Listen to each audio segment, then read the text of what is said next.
Hello everyone. So welcome back. Good to see you all back again. So previously we have learnt about the resources, and we have learned different type of resources, how they're important in human life, and how do we find the classification of resources. These were the different things what we have learned in the last time. Now we're just going to expand or dwell on the same things into more details. Like as we have learned it, the resources are three types: natural, man-made, and human. Now we'll see the first type, natural resources. In natural resources, we have different type of things. Like if you see the kind of origin, it's of biotic and abiotic basically. So we'll see the details about these biotic and abiotic resources. Basically, biotic are all natural and living things, and abiotic are natural and non-living things. So this topic basically deals with all biotic and abiotic things such as land, water, soil, natural vegetation, wildlife. So these things. So what are the different things which are covered in this topic actually? If you see carefully, we have a lens, like the lens to see this lesson. How do we understand this topic? Basically, these are four basic concepts like definition, uses or importance, depletion, how it can be improved. So, suppose if we take land, first of all, we learn what is land, then we will learn how it is important to us and how it is getting depleted, and finally, how it can be rectified or how it can be improved. So, there are four different things. If you learn in this manner, it will be much more easier to learn or understand everything. So, let us start with the first topic, that is no, before that we'll see. Normally, the resources, if you observe, they are not even all over the earth. Like certain areas, you'll find more number of resources, and certain areas we have less resources. Or like the distribution of resources is not even all over the world. So the reason is that it has different factors like the location or altitude, latitude, temperature, and depends on the atmosphere, depends on the topography. So based on all these factors, the resources are not evenly spread or distributed all over the world. Now coming to land. So definition of land. It's a very simple thing actually. Like the solid part of Earth's surface which is not covered by water. Normally, if you see the Earth we have mostly covered with land and water. The water bodies we call them as oceans, and the lithosphere part is called as the land. Now, it mainly consists of continents and islands. So, what actually land is? It is a solid part of the Earth's surface which is not covered by water. So, it's a very clear thing. Now, its importance. You all know in how many ways we use the land. Land is considered the primary factor of production. See, this factor production will be learning in the further class. So land is rich in coal, petrol. And we'll find all type of minerals from the land. We use land for construction of houses, the land for cultivation of crops, and these are different things. It is a very generic way or general way how we can describe it. In how many ways the land is useful to us. And then next, its uses, conservation and depletion. As we have just told, uses are like it is used in many ways. And coming to depletion, the most important point, everyone please note down, the land is majorly depleted because of the more usage of non-biodegradable material. I'll repeat again.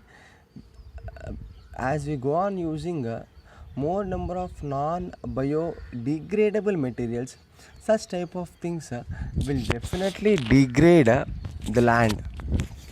Like if you see this one, like a plastic doesn't get degraded easily. So these things we call as non-biodegradable. If we observe the concept of eco-friendliness, like paper bags, these things they get degraded simply along with the soil. Hence we call them as eco-friendly. But plastic doesn't happen like that. So as we use them more in number, slowly what happens is that it spoils or depletes the land. And how it can be done? Like simple thing, it is like a conservation policies are like let us go for afforestation, in the sense planting more number of trees, and land reclamation, very very important point. What is meant by the land reclamation? Like whatever is there which has been encroached in the name of modernization must be reclaimed. And regulated use of chemical pesticides and fertilizers, and checks over on overgrazing, some of the common methods. Like let us see, when we go on using the more number of chemical pesticides or fertilizers, that will add a chemical content to the land, and that will definitely deplete the land. And then second aspect, water. As we all know, it's a very important part of our life. So first of all, what is water? Water is a colorless, odorless, it's a transparent chemical substance. It's a kind of what we call technological term. Let us understand more simpler way. Water is simply a substance which is colorless or tasteless. Normally it takes the shape of the container, so it is in liquid form. This is about the water. Now coming to its uses, if you go on writing the uses, it can be a big book about use of water. Simply we can say one word: the life on the earth is not possible without water. It is used in many ways. And then some of the examples like agriculture, industries, in domestic purpose, or electricity is generated through water. So there are different ways how we use water. And then how it is getting degraded. Like the first thing is that there's a lots of scarcity of water all over the world. People are dying because of water, and the reasons are that increase in population and more demand for food and drink. These are different type of things. And one more thing is how it is getting polluted. The most important aspect is that pollution of water. And again you'll get the same factors like chemical pesticides or other things, or non-biodegradable materials. Like if you observe recently on this Krishna or Prakasham barrage in our local area, where what happened is that when it was overfilled with water, it was fine, but after the water getting dried up, the complete this plastic covers and other material, they got stuck to the trees, and that scene can be very clearly observed from the road. It means that all those things they were part of water till that time. Just imagine the level of pollution. It's a very pathetic situation actually. So not only this, like factories and other things, all the things will be mixed up into these rivers. And sometimes right now, because of increase in population, most of this sewage in the sense the drainage or gutter water is being mixed into the flowing rivers. So this will lead to a serious problem of water pollution. And how to conserve the water? Like first thing is that save water, and we should come out of this water scarcity, and we have to avoid the overuse of water, and try to avoid this pollution as many ways as possible. So these are different type of things what can be done about water. And then soil. So see, there's a difference between the soil and the land. You may get a doubt that already we have learned about land, then again why soil? The reason is that normally the soil and rock, these things they make up the land. So what is soil? Soil is it's a part of the land actually.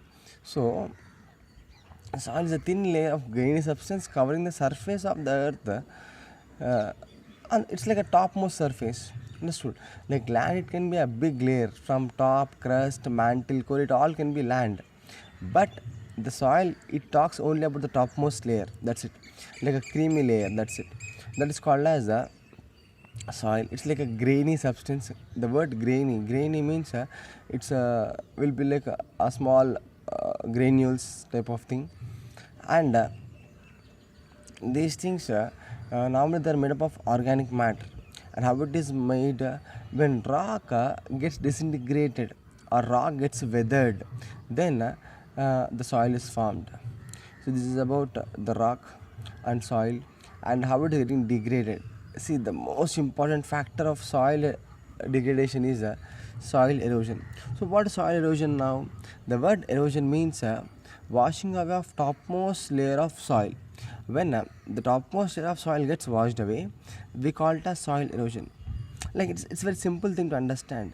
Suppose if you observe, whenever it is raining, along with the water, the layer of the soil will be washed away, and after getting dried up, you'll observe like a small pathway is found, and the rocks beneath that will be found on the surface. It means that the layer of soil has been washed out. Like that, all this soil is getting washed away, and the rich minerals or alluvial layer has been washed out. Hence, it must be stopped. So, how it can be stopped? The conservative methods are like again afforestation. In the sense, when you plant more number of trees, automatically these roots will hold the soil, and the erosion will be stopped. Like this mulching, counter barriers, stress farming, this all comes into the same aspect. Now, the last aspect, natural vegetation and wildlife. So, these things, if you observe, these two are comes under biotic factors. Natural vegetation and wildlife, they exist in biosphere. In biosphere, the plants and animals are interdependent on each other for surviving. This we call it as ecosystem. Like the natural, mammal, human, they interdepend on each other for their survival. This interdependency is called as the ecosystem.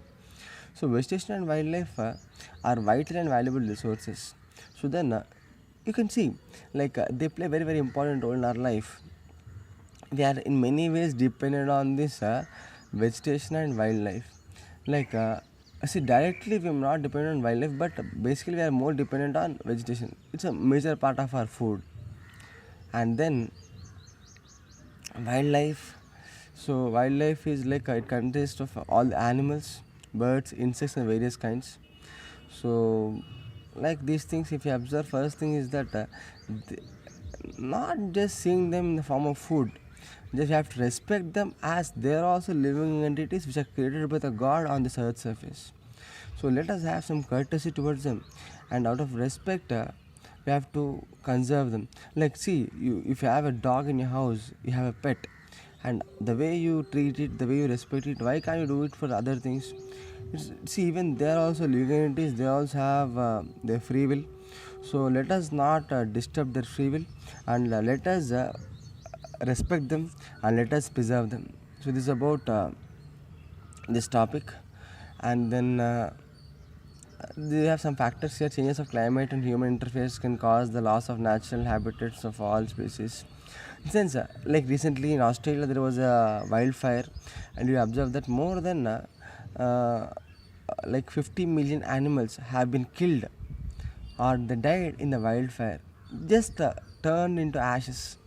And later on, because of scarcity of water, people, the government of Australia itself killed or shot more than 10,000 camels, because camels at once they drink 100 to 300 liters of water.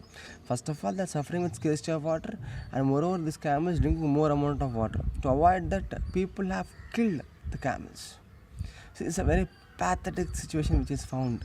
It happened recently, just 3 4 months ago, and not only this, as part of our food, most of humans they kill what not all kinds of animals, and right now the virus, this pandemic, this is also because of meat eating. So I request you all, please try to avoid this meat eating and killing of animals. Moreover, it is not at all supported by our scriptural life or ancient cultural life. So this is about these things, and conservation of things is that moreover government is taking many steps to conserve them. We have zoological parks, and we have bird sanctuaries. So there are different ways. And regarding forests, the forest, there's a separate ministry in the government like forests, and they're trying to work on it.